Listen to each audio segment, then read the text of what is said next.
ఇది ఈరోజు నవంబర్ 7 లలితానగర్ లలితమ్మ గుడి ఆవరణలో ఈ పూజ కార్యక్రమం జరుగుతుంది. సో అందరికీ కూడా ఈ పూజ యొక్క విశిష్టత కోసం చెప్తున్నాను.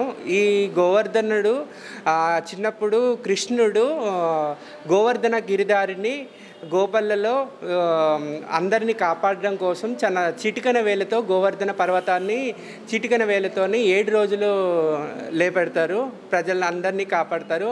దాని ప్రత్యేకత కోసము గోవర్ధన పూజ కార్యక్రమాన్ని చేస్తాము.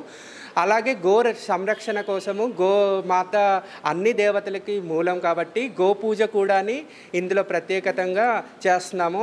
మీరు చూస్తున్నారు వెనకాల అంతా కూడా గోశాల ఉంది లలితానగర్ లలితమ్మ గుడి ఆవరణలో. ఈ కార్యక్రమాలతో పాటు బొమ్మల కొలువు 108 రకాల ప్రసాదాలతో స్వామివారికి నివేదన అర్పించడం జరుగుతుంది. కోలాటము, హరినామ సంకీర్తనతో పాటు హరే కృష్ణ మంత్రాన్ని ప్రతి ఒక్కరి చేత వచ్చిన వాళ్ళందరి చేత కూడా ఈ హరే కృష్ణ మంత్రాన్ని 108 సార్లు 108 అర్థము ఒక మాల కింద 108 జపము ప్రతి ఒక్కరి చేత చేయించాలి లోక కళ్యాణార్థము అనేసి ఉద్దేశంతో. సో ఇక్కడ ప్రతి ఒక్కరిని ఫస్ట్ వాళ్ళతో అన్ని 108 హరే కృష్ణ జపం చేయించి లోపలికి పంపిస్తున్నాము.